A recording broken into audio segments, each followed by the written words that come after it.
మాజీ army chief general MM Naravane రాసిన 4 stars of destiny పుస్తకం పార్లమెంట్ బడ్జెట్ సమావేశాల్లో హాట్ టాపిక్ గా మారింది. ఎంఎం నరవణే పుస్తకంలోని పలు అంశాలను ప్రస్తావిస్తూ కాంగ్రెస్ మోదీ సర్కార్పై విమర్శలు గుప్పించింది. కాంగ్రెస్ పార్టీ లేవనెత్తిన ఎంఎం నరవణే పుస్తకం వ్యవహారానికి కౌంటర్ ఇస్తూ కేంద్ర పార్లమెంటరీ వ్యవహారాల శాఖ మంత్రి కిరణ్ రిజిజు కీలక వ్యాఖ్యలు చేశారు.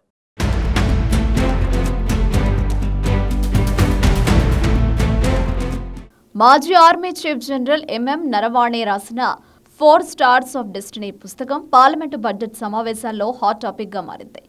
ఈ పుస్తకంలోని పలు అంశాలను ప్రస్తావిస్తూ లోక్సభలో మాట్లాడేందుకు ప్రతిపక్ష నేత రాహుల్ గాంధీ ప్రయత్నించారు. అయితే అందుకు లోక్సభ స్పీకర్ అనుమతించలేదు. ఎంఎం నరవాణే పుస్తకంలోని అంశాలపై సభలో మాట్లాడడానికి వీలు లేదని లోక్సభ స్పీకర్ వెల్లడించారు. దీంతో రాహుల్ సహా కాంగ్రెస్ నేతలు కేంద్ర ప్రభుత్వంపై విమర్శలు గుప్పించారు.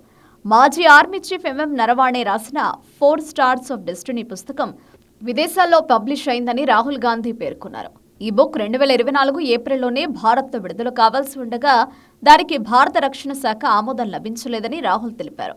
దీంతో ఈ బుక్ ను పెంగ్విన్ పబ్లిషర్ సంస్థ మన దేశంలో అధికారికంగా పబ్లిష్ చేయలేదని రాహుల్ గాంధీ వెల్లడించారు. 2020లో తూర్పు లదాఖ్ సరిహద్దుల్లోకి చైనా యుద్ధ ట్యాంకులు ప్రవేశిస్తున్నాయని, తాము ఏం చేయాలని రక్షణ మంత్రి రాజ్నాథ్ సింగ్ ఎన్ఎస్ అజిత్ దోవల్లను అప్పటి ఆర్మీ చీఫ్ నరవాణే సంప్రదించగా ఆయనకు నేరుగా సమాధానం లభించలేదని రాహుల్ గాంధీ పేర్కొన్నారు. దీంతో ప్రధాని మోదీని ఎంఎం నరవాణే సంప్రదించగా మీకు ఏది కరెక్ట్ అనిపిస్తే అది చేయండి అని మోదీ చెప్పారని రాహుల్ గాంధీ తెలిపారు. మొత్తం బాధ్యతనంతా తనపైనే వేసి ప్రభుత్వంలోని పెద్దలు తప్పించుకోవడంతో ఆనాడు తాను పూర్తిగా ఒంటరయ్యాను అనే అంశాన్ని పుస్తకంలో నరవాణే రాసుకున్నారని రాహుల్ గాంధీ వివరించారు. ఈ అంశాన్ని ప్రస్తావిస్తూ కేంద్రంలోని మోదీ ప్రభుత్వంపై రాహుల్ గాంధీ తీవ్ర విమర్శలు గుప్పించారు. ఈ నేపథ్యంలో రాహుల్ వ్యాఖ్యలకు బీజేపీ నేతలు కౌంటర్ ఇచ్చారు.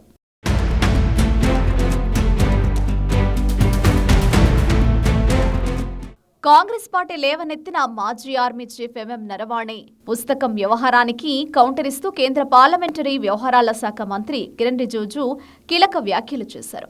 1962 యుద్ధంలో చైనా చేతిలో భారత్ ఘోర ఓటమికి నాటి నెహ్రూ ప్రభుత్వం తప్పుడు నిర్ణయాలే కారణమనే అంశం హెండర్సన్ బ్రూక్స్ భగత్ నివేదికలో ఉందని కేంద్ర మంత్రి కిరణ్ రిజిజు తెలిపారు. ఈ విషయం తెలిసినప్పటికీ ఆ నివేదికను అధికార రహస్యంగానే ఉంచాలని మోదీ సారథ్యంలోని కేంద్ర ప్రభుత్వం నిర్ణయించిందని, ఈ నిర్ణయం ముమ్మాటికి సరైనదేనని కిరణ్ రిజిజు స్పష్టం చేశారు. హెండర్సన్ బ్రూక్స్ భగత్ నివేదిక దేశ రక్షణతో ముడిపడిన సున్నితమైన అంశమైనందున దాన్ని తాము రాజకీయ అస్త్రంగా వినియోగించలేదని కిరణ్ రిజిజు ఒక ట్వీట్ చేశారు.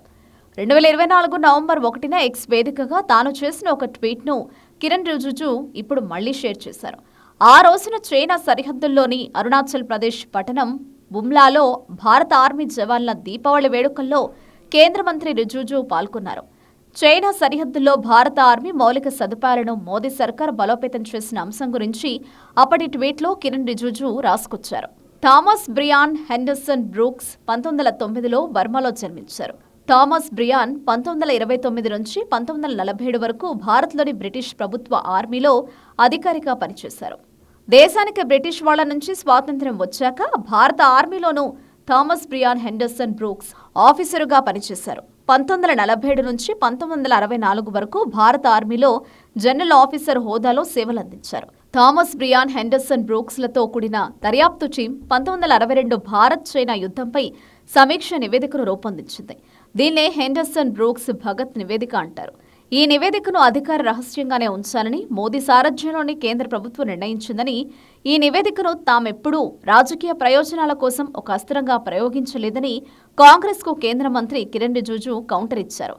మొత్తంగా కాంగ్రెస్ ఎంఎం నరవాణే పుస్తకంలోని ఒక అంశాన్ని ప్రస్తావిస్తూ బీజేపీపై విమర్శలు గుప్పించగా దానికి కౌంటర్గా బీజేపీ హెండర్సన్ బ్రూక్స్ భగవత్ నివేదికను గురించి చెప్పి వాటిని ధీటుగా తిప్పికొట్టింది.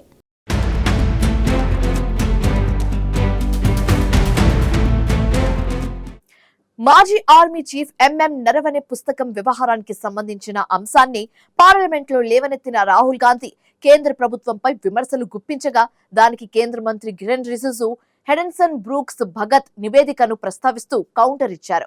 కాంగ్రెస్ ఆరోపణలు, బీజేపీ కౌంటర్తో దేశ రాజకీయాల్లో ఆయా అంశాలపై పెద్దెత్తున చర్చ జరుగుతోంది.